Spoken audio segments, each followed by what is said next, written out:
Bem-vindo ao podcast Pais em Sintonia. Vamos para mais um tema que tenho certeza que vai te ajudar em casa. Ele acorda a noite toda, não sei mais o que fazer. Clique no link da descrição e tenha noites tranquilas. A fórmula do sono para bebês espera por você. Olá, sejam muito bem-vindos e bem-vindas ao Pais em Sintonia. Nosso espaço aqui é para descomplicar essa jornada da paternidade e da maternidade. A gente quer trazer informação clara, apoio, ferramenta prática, para tudo ficar com mais leveza, mais confiança. A gente acredita muito que pais bem informados são pais mais seguros e mais felizes também, né? E se você curtir nosso papo, gostar do conteúdo, não esquece, se inscreve no canal, deixa aquele like pra gente e compartilha com quem também pode gostar. Bom, hoje o nosso mergulho vai ser num tema que, olha, gera muita conversa, muita dúvida e às vezes um pouquinho de desespero, os famosos saltos de desenvolvimento. Exatamente. É um tema fascinante e super importante. Esses saltos, ou picos de crescimento mental, como também são chamados, são basicamente períodos em que o cérebro do bebê passa por uma maturação muito acelerada. Imagina como se fosse uma grande atualização de software mesmo, sabe? O cérebro se reorganiza, cria novas conexões. E o resultado disso é que o bebê adquire novas habilidades bem rápido. Cognitivas, motoras, sociais. É uma transformação neurológica bem intensa. E essa transformação toda não é silenciosa, né? Pelo que a gente vê, ela aparece bastante no comportamento do bebê. Com certeza. Essas fases vêm, assim, quase sempre acompanhadas de mudanças de comportamento que podem ser bem desafiadoras para os pais. Mais choro, irritabilidade, o sono que desregula, até a fome pode mudar. Tem aquela teoria famosa, né, do livro As Semanas Mágicas, o The Wonder Weeks, que mapeou uns 10 saltos principais nos primeiros 20 meses. Ajuda a dar um norte. Legal, então vamos desempacotar isso. Começando pelos 5 primeiros saltos, que geralmente são os que pegam os pais de primeira viagem mais de surpresa. O salto 1, lá pelas 5 semanas, o mundo das mudanças. O que acontece aí? Então, com umas 5 semanas, a percepção sensorial do bebê dá um salto de qualidade mesmo. O mundo deixa de ser tão, digamos, embaçado. A visão fica mais nítida, ele consegue focar o olhar por mais tempo, começa a notar contrastes, talvez uns padrões mais simples. A audição também fica mais refinada, ele reage mais aos sons. Basicamente, ele está começando a organizar aquele bombardeio de sensações do início da vida. E como isso aparece no dia a dia? O material fala em mais choro, mais irritação? Sim, é porque essa capacidade de perceber mais pode ser avassaladora para ele. Tudo fica mais intenso. Então ele pode ficar mais grudento, sabe? Chorar mais sem um motivo óbvio, ter dificuldade para mamar ou para dormir. Um exemplo clássico é o bebê que, do nada, fica fascinado olhando para um ventilador de teto ou para a estampa do lençol. Coisas que antes pareciam passar batido. Entendi, faz sentido. Aí a gente avança um pouquinho para as 8 semanas e vem o salto 2, o mundo dos padrões. Qual é a grande novidade aqui? Isso é fascinante. O bebê começa a detectar padrões. Não são mais só sensações soltas. Ele começa a perceber sequências visuais, auditivas, até no toque. É a base para ele começar a entender que o mundo tem uma certa ordem, uma previsibilidade. É nessa fase que aparecem aqueles marcos fofos, tipo sorriso social, que é intencional, e conseguir seguir um objeto com o olhar de forma mais coordenada. Exatamente isso. O sorriso social é uma resposta direta a um padrão que ele reconhece. O rosto de quem cuida dele. E seguir um objeto com os olhos mostra que ele está começando a entender o movimento, a permanência visual inicial. Só que, de novo, essa complexidade mental maior pode trazer mais irritabilidade, né? Mais choro, e o sono pode ficar bem irregular de novo. Ele parece mais exigente, precisa de mais ajuda para se organizar. Sei. Seguindo a linha, chegamos às 12 semanas. Salto 3. O mundo das transições suaves.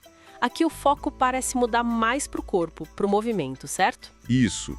O controle motor dá uma melhorada significativa. Aqueles movimentos que antes eram meio bruscos, meio reflexos, começam a ficar mais fluidos, mais intencionais. O controle da cabeça melhora bastante. Ele começa a descobrir as próprias mãos, os pés, e tenta ativamente alcançar as coisas, pegar objetos. É uma descoberta do corpo. Ah, talvez por isso muitos pais sentem que o bebê exige mais atenção nessa fase. Ele quer interagir mais com o mundo usando esses novos movimentos. Exatamente. Ele está descobrindo o que consegue fazer e quer testar. Quer mais colo para ver melhor o ambiente, ou mais tempo de bruços para treinar a levantar a cabeça, para alcançar um brinquedo. E o sono também pode ficar mais ativo. Ele se mexe mais durante a noite, pode ter mais despertares breves. O exemplo típico é ver o bebê esticando a mãozinha de propósito para bater num brinquedo do móvel, sabe? Sei, que demais. E aí vem o salto 4, por volta das 19 semanas. O mundo dos eventos. Esse, o material que a gente viu, destaca como particularmente intenso. Sim, esse é um salto cognitivo e tanto. O bebê começa a entender sequências de eventos um pouco mais complexas e, principalmente, a relação de causa e efeito fica mais clara para ele. Ele percebe que as ações dele geram reações no mundo. É a fase que ele pode aprender a rolar de propósito, tentar sentar com apoio, dar aquelas gargalhadas altas quando alguém faz uma brincadeira. E a famosa regressão do sono dos 4 meses, que todo mundo fala. Tá ligada a esse salto, então? Diretamente ligada. Esse salto muitas vezes coincide com uma mudança bem grande nos padrões de sono. O sono começa a ficar mais parecido com o dos adultos, com ciclos mais definidos, mas o bebê ainda não sabe lidar bem com os microdespertares entre os ciclos. Junta isso com atividade cerebral intensa para processar todas essas novas descobertas sobre eventos e causa e efeito. Pronto, a receita para noites picadas e muita irritabilidade durante o dia.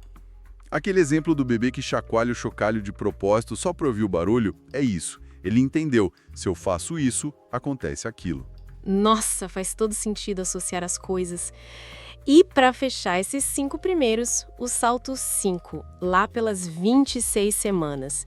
O mundo dos relacionamentos. Aqui a parte social e emocional parece que ganha um destaque enorme. Sem dúvida, o bebê começa a entender melhor as relações, não só entre objetos, tipo o que cabe dentro do quê, mas principalmente as relações entre as pessoas e ele mesmo. A noção de permanência do objeto se consolida de verdade. Ele entende que as pessoas e as coisas continuam existindo mesmo quando ele não está vendo. Isso é um marco cognitivo gigante. Mas é aí que mora a raiz da famosa ansiedade de separação, que pode ficar bem intensa nessa fase. Claro, se ele agora entende que a mãe ou o pai existem mesmo quando saem do quarto, a ausência dele se torna muito mais real e angustiante para ele. É quando eles começam a reconhecer melhor as vozes, os rostos e até soltar os primeiros mamá, papá, mesmo sem significado ainda. Isso mesmo. O reconhecimento fica mais afiado. A comunicação pré-verbal fica mais intencional. E o exemplo clássico que aperta o coração dos pais é o bebê que começa a chorar desesperadamente assim que o cuidador principal some do campo de visão, nem que seja por 1 segundo para ir ao banheiro. Uau! Olhando para tudo isso, para esse material que a gente analisou, fica muito claro, né? Entender esses 5 primeiros saltos dá uma outra lente para olhar certos comportamentos. Coisas que antes poderiam parecer só, sei lá, manha ou fase ruim, sem pé nem cabeça. Com certeza. Dá um alívio entender o que está por trás, né? E cada salto desses prepara o terreno para o próximo. Mas claro, o desenvolvimento continua, a todo vapor. E fica a pergunta que o próprio material levanta. Como que esses padrões seguem nos próximos saltos? E talvez o mais crucial, que estratégias a gente pode usar para passar por esses períodos de um jeito mais leve, apoiando o bebê e cuidando da nossa própria sanidade também. Excelente gancho para a gente explorar mais para frente. Seguindo aqui nossa conversa sobre os saltos de desenvolvimento, hoje a gente vai focar nos próximos 5, né? Aqueles que acontecem mais ou menos entre 37 e 75 semanas. As fontes que a gente consultou detalham bem essas transformações, desde entender categorias até sistemas mais complexos. E trazem umas dicas boas de apoio. A ideia é desvendar um pouco mais o que acontece na cabecinha deles nesse período. Exato. E é uma fase, olha, de mudanças muito rápidas mesmo. Às vezes bem desafiadoras no comportamento da criança, né? Entender o que está por trás, tipo a base neurológica daquela irritação toda, da dificuldade para dormir, como as fontes mostram, ajuda muito a gente a responder melhor. É a neuroplasticidade ali, ó, a todo vapor, o cérebro se moldando. Legal. Bom, vamos lá então. Começando pelo salto 6, que é por volta das 37 semanas. o tal mundo das categorias. O que a gente viu nas fontes é que a criança começa a classificar as coisas. Habilidades tipo engatinhar, levantar segurando nos móveis, apontar para o que quer, ficam mais evidentes. Mas também pode vir mais birra, né? Mais teimosia. O exemplo clássico que deram é apontar para o cachorro e falar au, au. Mas para o gato não. Já está separando, né? Sim, e o mais incrível dessa arrumação em gavetas é que não é só mental, sabe? É o cérebro se religando mesmo, fisicamente, criando conexões novas. Cada vez que a criança aponta e nomeia, como naquele exemplo da cartilha, está fortalecendo isso. A comunicação fica mais intencional, e essa categorização é a base para pensar de forma mais conceitual depois. Impressionante como um gesto simples como apontar já diz tanta coisa. E essa base prepara para o próximo, né? O salto 7, ali perto das 46 semanas, o mundo das sequências. A criança começa a sacar as etapas das coisas. Para fazer algo, ter um passo a passo. Aí a gente vê os primeiros passinhos, começa a imitar mais os gestos, as primeiras palavras com sentido, mas também aquela insistência em fazer sozinho, né? Tipo, tentar calçar o sapato, mesmo todo desajeitado. Isso mesmo, a compreensão de causa e efeito, ela se expande. Não é só aperto aqui faz barulho, é um processo com vários passos. É quase um ensaio inicial do que a gente chama de funções executivas, tipo um planejamento bem básico. E a imitação, que as fontes batem bastante na tecla, é um motor muito potente para aprender essas sequências. Ela olha e faz igual. E a coisa vai ficando mais complexa, né? Salto 8, lá pelas 55 semanas, o mundo dos programas. Aqui, a criança entende que tem jeitos diferentes de chegar no mesmo lugar. Fica mais flexível. O andar já está mais firme, começa a empilhar bloquinhos, brincar de faz de conta, imitar a gente falando no telefone, por exemplo. Só que aí também vem mais teste de limite, um pouco mais de rebeldia, talvez. O exemplo da fonte, de tentar subir no sofá por um lado, depois pelo outro, é bem isso. Exato. A mente dela começa a entender não só a sequência, mas estratégias. Alternativas. É o comecinho da resolução de problemas de um jeito mais criativo. E o faz de conta é super importante nisso. Reflete essa capacidade de seguir programas sociais, né? Entender os papéis, o que se espera naquela brincadeira. Essa evolução leva a gente para o salto 9, por volta das 64 semanas. O mundo dos princípios. Aí começa a pegar conceitos mais abstratos, tipo regras. É meu, não pode. Habilidades como correr, pular, formar frases curtinhas, entender comandos mais complexos começam a aparecer. E claro, os desafios podem ficar mais intensos. Crises de raiva daquelas, busca por autonomia. Aquele meu bem forte quando alguém pega o brinquedo é um marco, né? Nossa, esse salto pro abstrato é um divisor de águas mesmo. A criança começa a internalizar regras sociais, sabe? Princípios básicos de como as coisas funcionam entre as pessoas. E as emoções ficam à flor da pele porque lidar com esses conceitos novos é difícil para ela.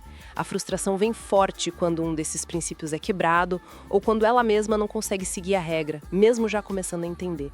As fontes descrevem bem essa tensão. E para fechar essa sequência, o salto 10 lá pelas 75 semanas, o mundo dos sistemas. A criança começa a conectar os pontos a entender como as partes formam um todo maior. Tipo, a rotina do dia ou como funciona uma loja. Aí vem habilidades como jogar bola com mais intenção, montar quebra-cabeça simples e a famosa fase dos porquês.